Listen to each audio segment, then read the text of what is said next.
Bom dia, boa tarde, boa noite, galera que nos segue aqui no YouTube e nas plataformas de áudio. Eu sou o Karim Feres, no Cine Cameração, mais um episódio com pessoas diferentes, uma diferente da outra. Hoje estou com um cara muito curioso, como eu também.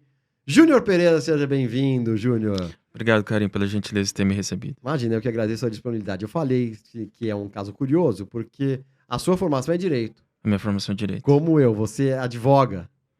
Eu advoguei e recentemente eu saí da profissão. Saiu da profissão. Mas por 12 anos fiquei nela. Por 12 anos, formado em Direito, 12 anos. E aí você entrou na área artística, é isso? Me conta um pouco da sua...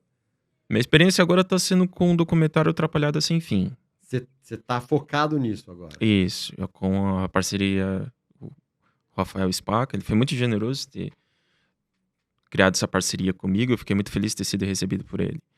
E é um projeto que trata... É a minha primeira experiência cinematográfica e é um projeto que vai tratar tanto de um longa-metragem, de uma experiência com filme, como documentário. Como é que foi? Como que vocês se encontraram? Você ouviu, não é isso? Foi através de um podcast.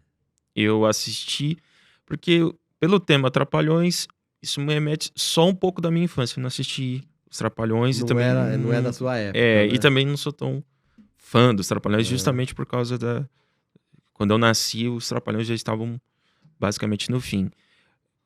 Quando eu terminei de ver o podcast, o que me chamou a atenção é que eu tinha ali uma oportunidade de sair da cinefilia, só de gostar de assistir filme, de ter uma suposta autoridade como consumidor de filme, para me engajar e aprender a fazer cinema. Que legal. Então daí eu vi uma janela de oportunidade, porque o Rafael Spaca falou, olha, falta alguém que assuma, um produtor, alguém que me ajude.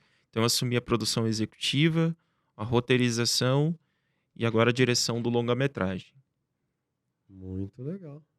Muito interessante. Como você é cinéfilo desde quê? Desde criancinha? Karim, desde os 12 anos, daí já na pré-adolescência. Você lembra o primeiro filme assim que você viu, que te marcou? Marcou? Naquela época. Foi. Assim. Lembra? Lembro, o filme do Oliver Stone, The Doors. Sério? Bom, não era nem pra ter assistido esse filme, com o Val Kilmer. O Val Kilmer, faz muito bem. Faz muito bem. O papel do Jim Morrison. Inclusive até um documentário sobre o Val, né? A história dele. Ele entrou mesmo no personagem. Teve dificuldade de sair do Jim Morrison, né? Mas eu me lembro das drogas e tal. Perfeito, Então, assim, na verdade, não era um filme para um pré-adolescente de 12 anos assistir, porque é um filme forte, né? É um filme forte que acho que deve ser 16 anos. Classificação 16. Mas é um filme que... O que marcou, basicamente, foi a paleta de cores que o Oliver Stone usou. Olha que legal.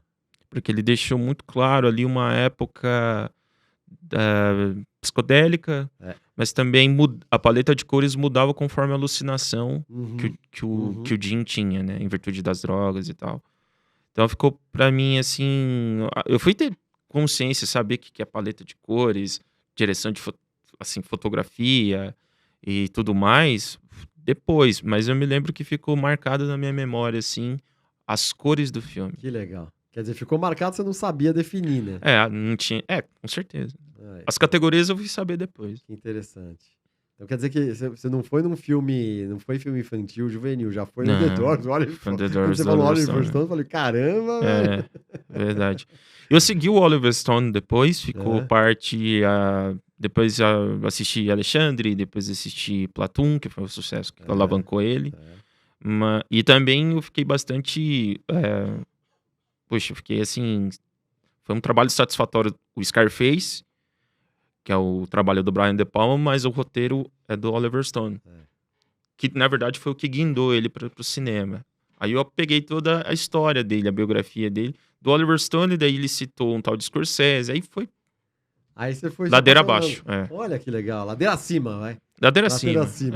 Porque daí do Scorsese foi pro Coppola, do Coppola pro Hitchcock, Kubrick, e aí o cinema francês, expressionismo alemão e tal. Naquela época não tínhamos essa quantidade de streaming, essa facilidade. Não Se bem tinha. que alguns filmes, os clássicos, às vezes você roda streamings e não acha em nenhum. Não acho. Você fez o quê? DVD? Era VHS. VHS na VHS, época. Você virou um rato de locadora, então. Porque assim, os filmes do início da década de 90, eles eram mais baratos, era coisa de R$1,50, R$1,50. Mas já era alguma coisa nessa época. E os mais caros era, na época você tinha Godzilla, lançamento, isso em 95, 96, né? Aí começou a surgir filmes de herói e os filmes do Jean-Claude Van Damme, que eram sensação nessa época. Aí eu comecei a pegar os mais antigos. Então, assim, poxa, eu me lembro que eu assisti o filme do Stone, depois assisti Platoon, e eram umas fitas, era 2 fitas VHS. Era grande os filmes, né? 2, 3, 4 horas. O Poderoso Chefão, The Godfather, era um catatal assim pra você assistir o primeiro filme, né? Então, aí, pelo VHS, eu tive acesso aos filmes mais baratos, que eram os mais antigos, que eram desses diretores, né? Brian De Palma. E aí eu vi o Scorsese, que é o Taxi Driver. Esse realmente foi o filme que, pra mim, acho que quase perfeito. Taxi Driver. Taxi Driver. Já estamos entrando lá, eu deixo esse formulário pro final, mas a gente já tá começando. É o seu filme preferido? Esse na minha opinião, é um filme... É uma das experiências mais cruas, mais corajosas pelo ponto de vista de basicamente de expressão, porque é uma New York City nem um pouco idealizada por Hollywood, nem um pouco glamorizada. E você tem uma atriz mirim, que é Judy Foster ali, interpretando uma prostituta. Já é pesado. Né? E também os bastidores da campanha ali, né? Lembra? Tinha campanha presidencial. Tinha campanha presidencial entre... também. Exato. E revela também, assim, uma polarização muito grande. O próprio personagem é reacionário, que é interpretado pelo Robert De Niro. Exatamente. Né? Aquele militar, ele saiu do Vietnã, e ele olha para a cidade sempre com um certo desprezo. Olhando para ela assim, olha, seria bom se essa cidade fosse esmagada, se essas pessoas imundas morressem, quanto a prostituta, negro. Então, é corajoso porque revela realmente uma New York City polarizada politicamente, uma linguagem de violência política, pelo menos ali dentro da subjetividade do personagem. Mas também, quando você olha para a fotografia do filme, você já vê que é uma coisa revolucionária. Isso mesmo. Olha que legal, tô aprendendo muito aqui com o Júnior Pereira. Ó, que legal, hein? Muito legal. Agradeço isso. O filme de 1976, né? 76. Foi indicado a 4 Oscars. Isso. Né? O Taxi Driver é um dos filmes marcantes realmente do Martin Scorsese. Mas voltando para vocês, vamos voltar. E você achou o Rafael Spaca. E ele estava lá no documentário. Eu sei que ele teve umas resistências aí, né? Eu entrevistei ele veio aqui. Ele teve umas resistências para conseguir. E que passo tá agora? Tá na pós-produção. Já tá montado, já tá editado o longa-metragem. Nós vamos filmar em setembro. Vamos ter tomadas externas e internas. Porque o longa-metragem, só para quem tá assistindo, vai retratar a saga de um fã para contar uma grande história. A saga do Rafael. Então, o Rafael ele vai ser um personagem, não fictício, mas vai ser ele mesmo. Nós vamos retratar o dia a dia dele. Mas vai ser um documentário. Estética de documentário. Mas o movimento, pelo menos a dinâmica, é a própria de um filme. Você vai passar 1h30, 1h40 torcendo para que o Rafael se dê bem. Que legal.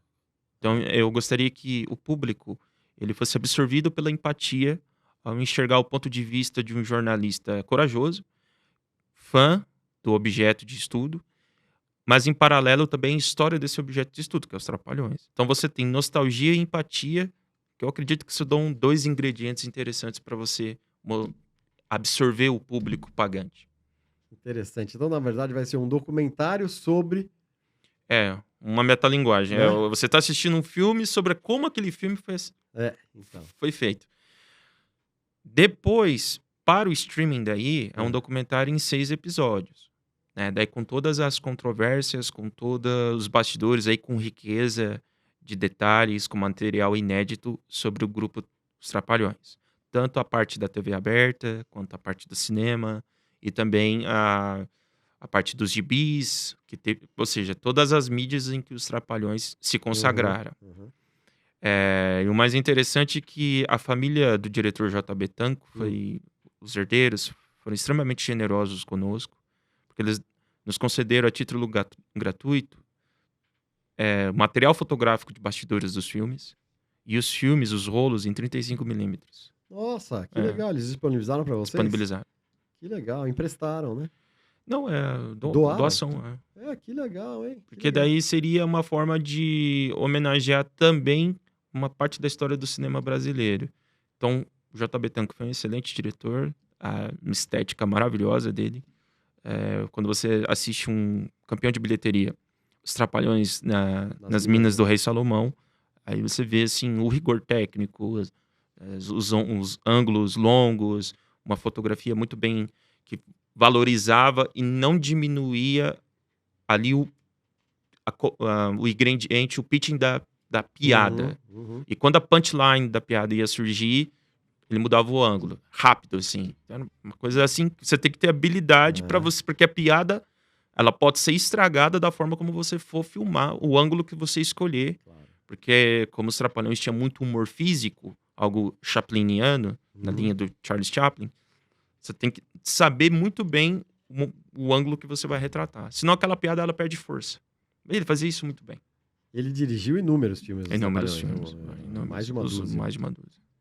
Que interessante, né? Inclusive, até salvo engano, quando teve a separação do grupo em 83, ele dirigiu, que daí o Dedé, o Mussum e o Zacarias criaram uma produtora chamada Demusa.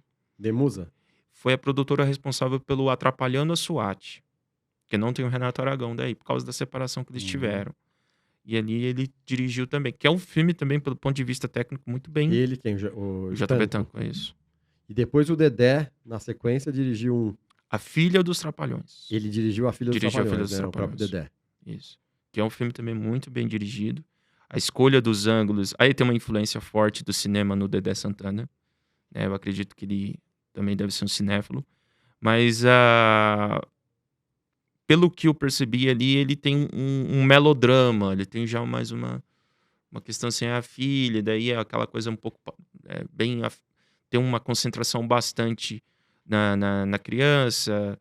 Não, as piadas já são suavizadas em virtude da presença de uma criança.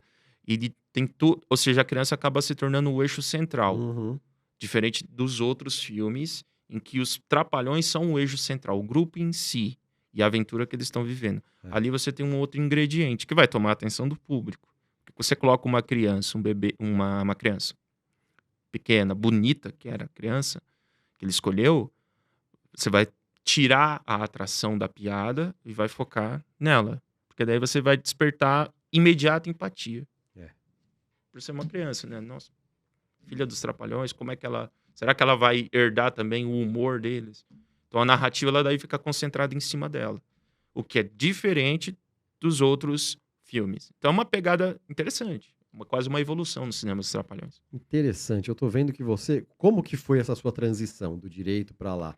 Você sofreu? Quanto tempo durou? Você começou a fazer as duas coisas juntos e viu que não ia dar a fazer junto?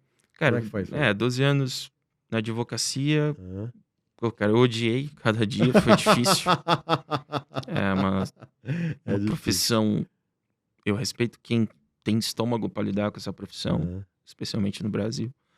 Mas não sou ingrato de dizer que me deu condições materiais para seguir hoje um projeto de vida diferente. A transição, ela não foi sofrível, porque assim, eu meio que intuitivamente sabia que um dia ou outro ia surgir essa oportunidade. Então eu comecei a colecionar material. Então eu comprei biografias, Scorsese, Tarantino, a longa entrevista do Truffaut com o Hitchcock, a biografia do Stanley Kubrick. Fiz toda a minha lição de casa, os livros do Robert McKee, do Sid Field, sobre composição de roteiro e tal. Aí, e fiquei no aguardo, esperando isso. Então a transição, ela teve uma espécie de agonia aí. Mas essa agonia não era algo assim sofrível, muito pelo contrário. Esse tempo daí eu ficava Você colecionando. trabalhava e ficava estudando, estudando se preparando. e colecionando. Porque hoje você tem muito material para você fazer qualquer filme hoje, especialmente no mercado editorial. Então eu ficava pensando, quando eu li um livro, eu falava, poxa, esse livro aqui dá uma série. Um exemplo. Eu, em 2017, li o livro Os Caminhos da Liberdade. Em inglês, ele tá The Underground Railroad, que é do Colson Whitehead, que é um escritor afro-americano, que é hoje a série da Amazon, que é aquela série que você acompanha uma fugitiva de uma plantation, ela pega que a chamada Underground Railroad, era a ferrovia underground que era feita pelos abolicionistas para que tivesse um transporte para os fugitivos saírem do sul para o norte, que já não era escravagista. Então, eu li esse livro e falei, cara, se eu tivesse condições, eu fazia uma série em cima desse livro. E não deu outra. Aí surgiu um realizador, a Amazon comprou e tá fazendo um grande sucesso. Então, quando surgiu o Rafael Spaca no radar, assim, com um projeto que ele precisava que fosse realizado, né, no mercado audiovisual, falei, cara, esse é o momento. Se eu não aproveitar, eu só vou ficar no desejo. E ele já tinha roteiro? Como Não, que foi isso? a roteirização tá acontecendo agora. Vocês dois juntos? Porque a pré-produção... Isso, a pré-produção já existia. Ele teve uma produtora inicial, que depois saiu, mas ele já tinha uma entrevista com mais de 100 pessoas. Pelé, Tony Ramos. Ele tinha esse material só. E um material precioso. Claro, preciosíssimo. Né? Que também já gerou uma confusão, né? Esse material aí. Esse material gerou confusão porque um dos biografados, que é integrante do grupo Trapalhões, que é o Renato Aragão, líder, ele não autoriza expressamente não autorizou, e a esposa também não autorizaram o Rafael a fazer esse documentário. Então, eles tentaram até impedir o Rafael, né, num episódio que o advogado do Renato ligou para o Rafael, exigindo que as fitas, as gravações fossem dadas para o Renato Aragão. Aí o Rafael, claro, falou, não, isso não existe. Nenhum advogado pode exigir isso. E permaneceu com o projeto. Então, por isso a controvérsia, porque houve uma tentativa de censura. Você não estava com ele ainda? Não estava. Fui saber isso pelo podcast. Porque daí eu falei, poxa, esse cara tem culhão. E se tem culhão, ele tá na linha dos diretores que eu gosto. Na linha dos realizadores de cinema que eu gosto. Que tem que ter culhão para fazer uma coisa relevante hoje. É verdade. Que legal. Bom, voltando aqui ao tema do cinema, a gente falou que o seu filme preferido é Taxi Driver. Eu separei um pedacinho, Bruno, do Taxi Driver, que a gente falou sobre ele, eu esqueci de mostrar aquela hora, e vou mostrar agora o trailer dele, né? Eu não separei um pedacinho, eu peguei o trailer dele, que a gente faz isso, que é um filme fantástico, né? Como a gente estava falando. É um filme que prima, né? O Martin Scorsese, De Niro.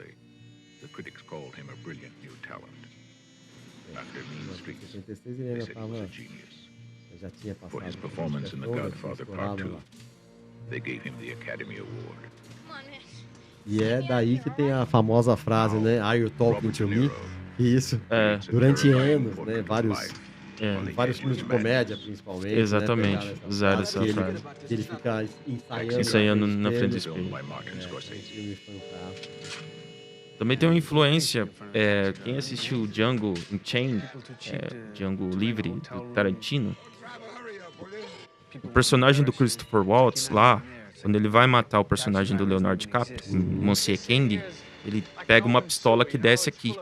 Isso também é uma forma do personagem do De Niro no Taxi Driver de libertar a personagem da Jodie Foster. Então ele pega aqueles corredor, como se fosse um pequeno corredor metálico assim, de porta, não, de gaveta. Ele mesmo monta. Ele pega, tira e coloca, aí a pistola sai aqui na mão.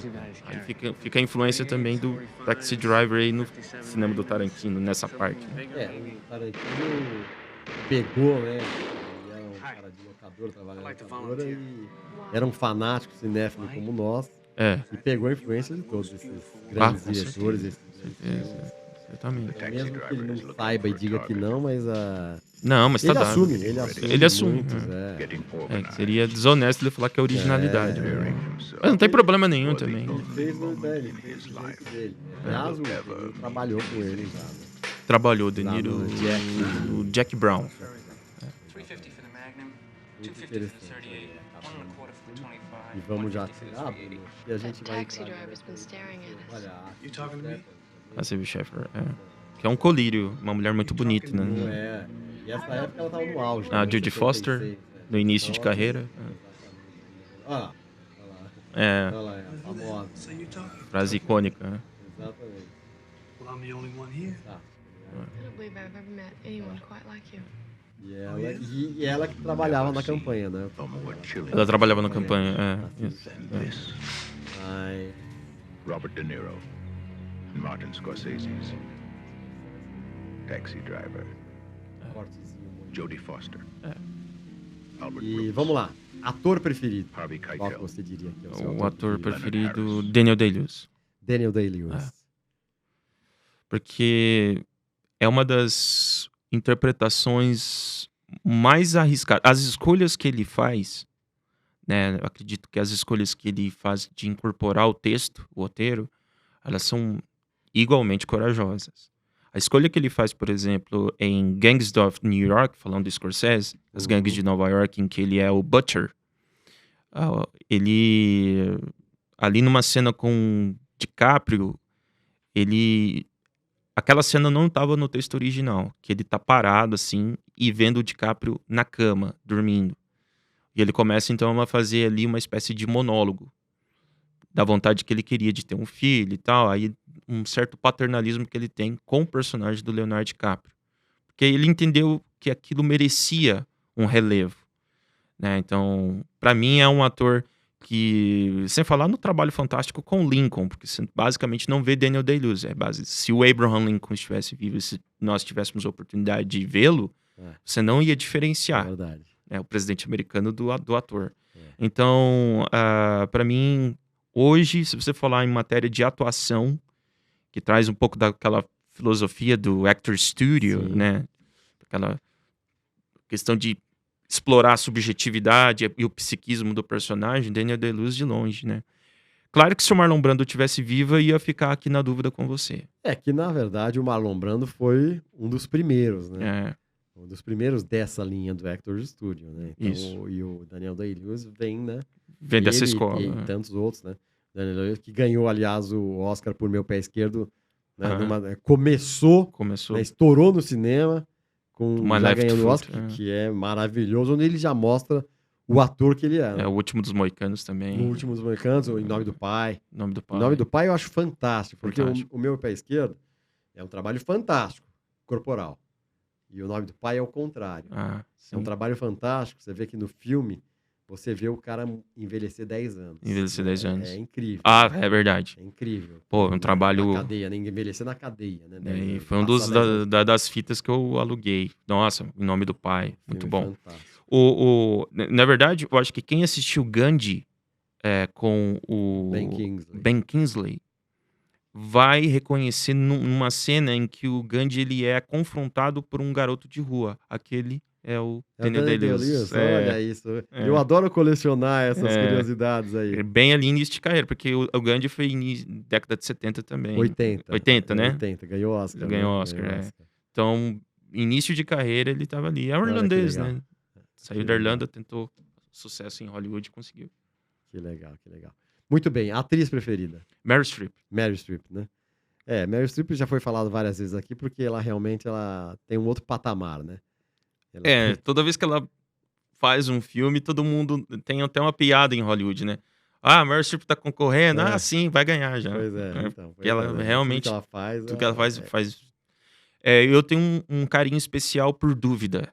Ah, É um trabalho que ela faz como uma freira, com junto Philip com Seymour Hoffman, com que Hoffman. eu achava, né, acho, né? Pena que ele faleceu, mas É, eu também achava um Maravilhoso. ator fantástico, fantástico. maravilhoso. Podia ter sido um dos grandes. Assim. Uma pena. É. Mas, enfim, a Meryl Streep, nesse filme, ela, naquela cena que ela confronta o padre, o personagem do Philip Seymour Hoffman, aquilo ali acho que é um dos epicentros do cinema. É aquilo que realmente faz você se apaixonar. Nunca vi uma atuação tão poderosa e traz tanta tensão. E é uma cena, assim, relativa. Os ângulos são simples, não tem muita firula não tem basicamente nenhum tipo de... o cenário ele é monocromático, ele não é exuberante. E o que valoriza ali são os dois seres humanos ali. As duas atuações. Exatamente. Nossa, é uma explosão o trabalho da Meryl Streep, em dúvida. A Meryl Streep é fantástica e muita gente aqui já falou e eu concordo. A Fernanda Montenegro, ela não faz feio aqui no Brasil. Não, de Representa maneira alguma. o cinema brasileiro. Ator brasileiro, você tem algum que você... Ator brasileiro, o Alexandre Nero. Alexandre Nero? Nossa, esse cara pra mim é absurdo. Que legal. Eu acho que ele, no cinema,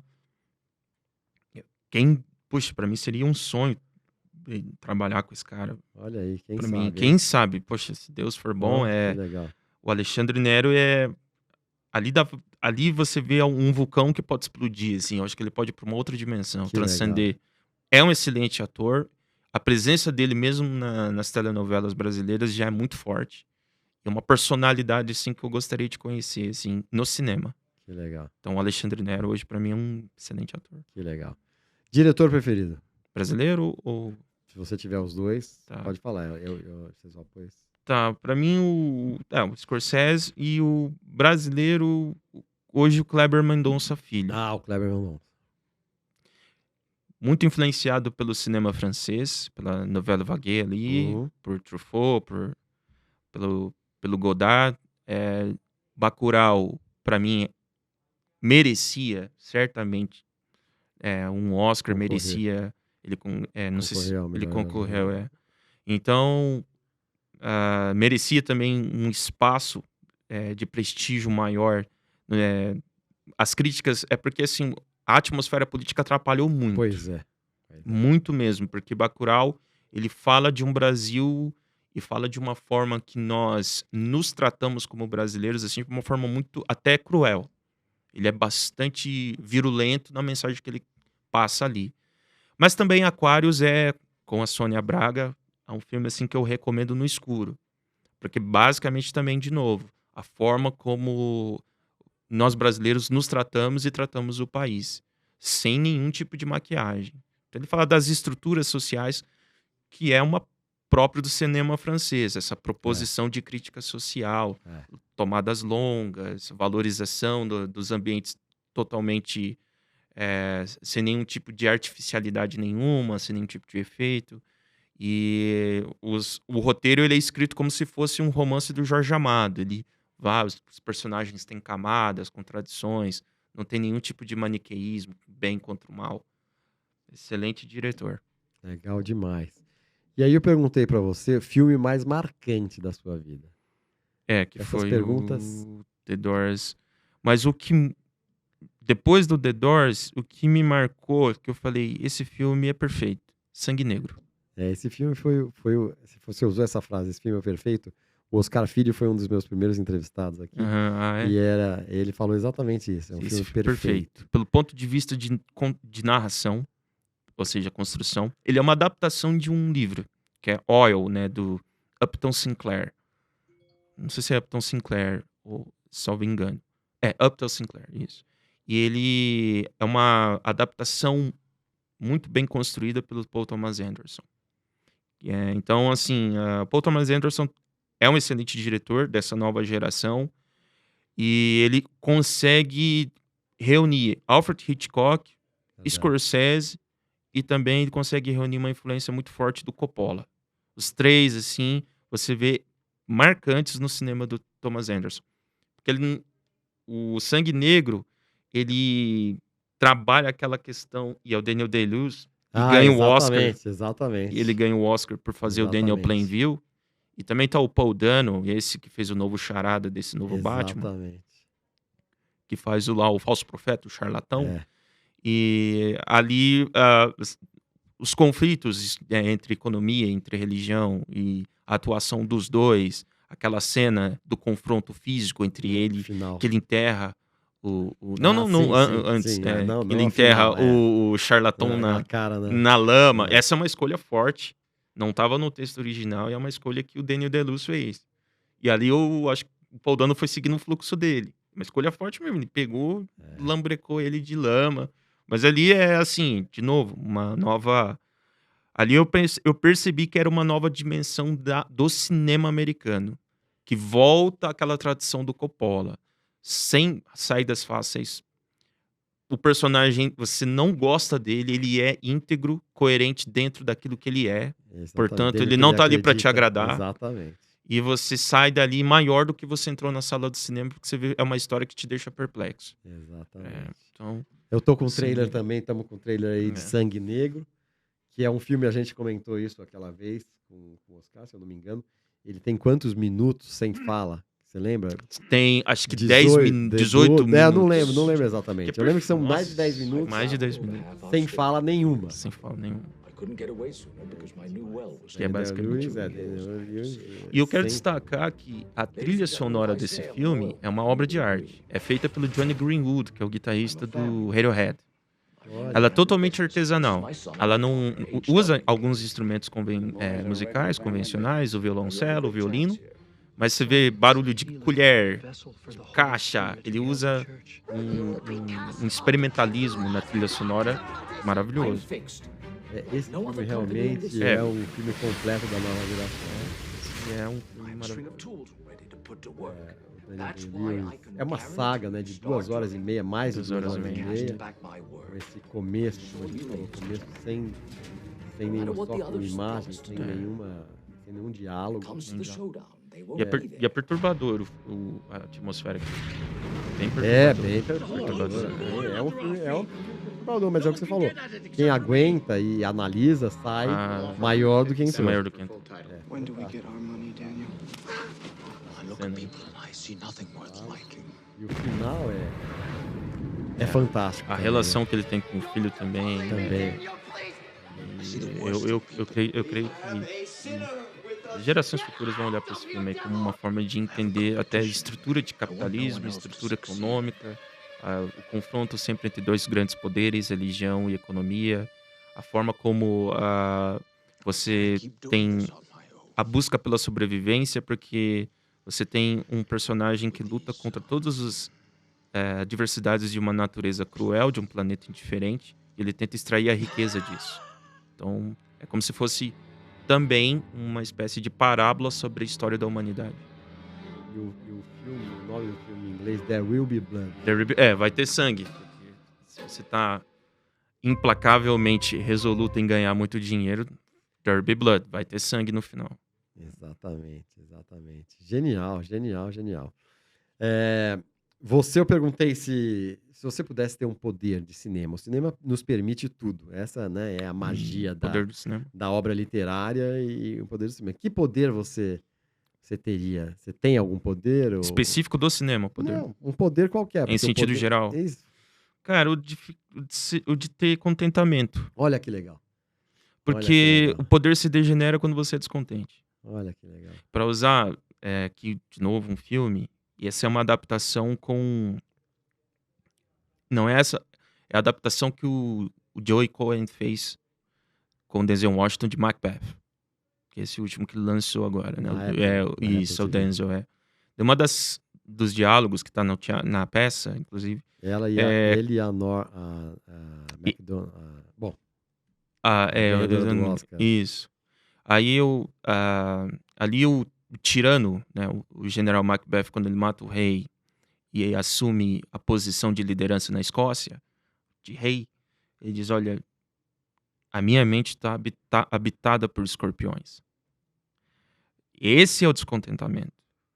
Porque você atingiu o poder, tá no ápice, mas mesmo assim você tem vontade de algo sem nome e você usa desse poder para chegar nisso. Aí você se degenera. E destrói também tudo que está ao redor. Por isso que ele se torna tirano. Então, o poder de ter contentamento é uma utopia. É a minha utopia pessoal, porque eu acredito que contentamento seria um senso de plenitude. Mas como eu sou incompleto e vou permanecer incompleto até quando eu morrer, então eu posso dizer para você que seria só a minha fantasia pessoal a de ser contente comigo mesmo. Genial, Júnior. Pra finalizar, o que você viu no cinema, ou de filme, em streaming, ou série, recentemente, que você recomenda pra Chernobyl da pro HBO. pessoal? Chernobyl na HBO. Perfeito. Perfeito. Uma minissérie magnífica, por todos os pontos de vista. E eu acredito que também é um trabalho magnífico cinematográfico. Eu acho que ele é Greg Chazin, né, o nome dele. Ele, o showrunner e diretor, ele trouxe uma seriedade para o streaming que eu só vi no Breaking Bad. A seriedade de você... porque hoje você assiste qualquer série, ela acaba se moldando, né? A gente viu com Game of Thrones. Ao interesse do grande público. É claro que também a poderosa do streaming, ela quer aumentar o faturamento, não quer perder viewers. Mas quando o realizador lhe fala, não, vai até aqui, não vai sair mais. Se mantém fiel. Não cede aos apelos dos produtores, não cede aos apelos dos acionistas, o que é muito difícil, porque você, de novo, para você fazer uma coisa de relevo, você tem que ter culhão.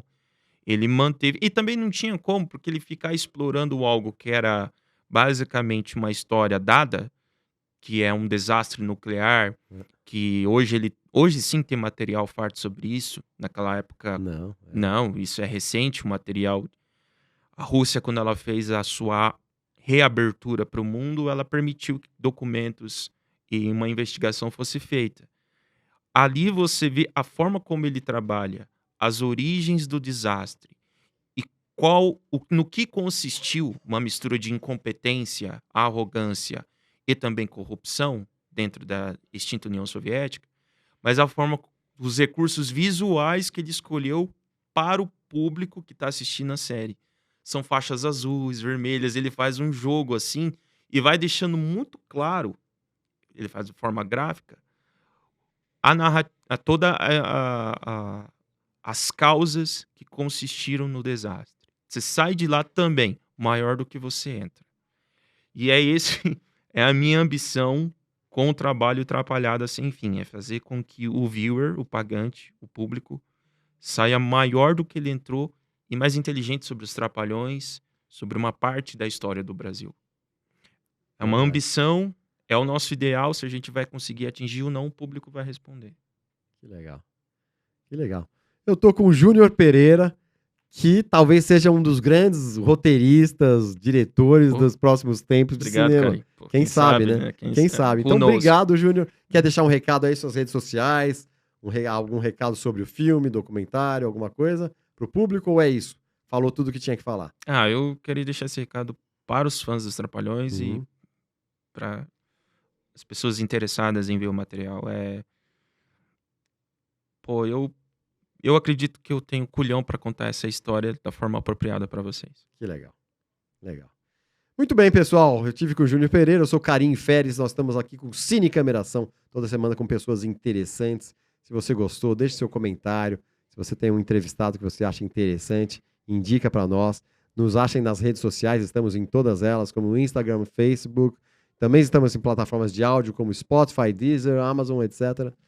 E é isso aí, eu sou Karim Feres e bora ser feliz. Abraço para todo mundo.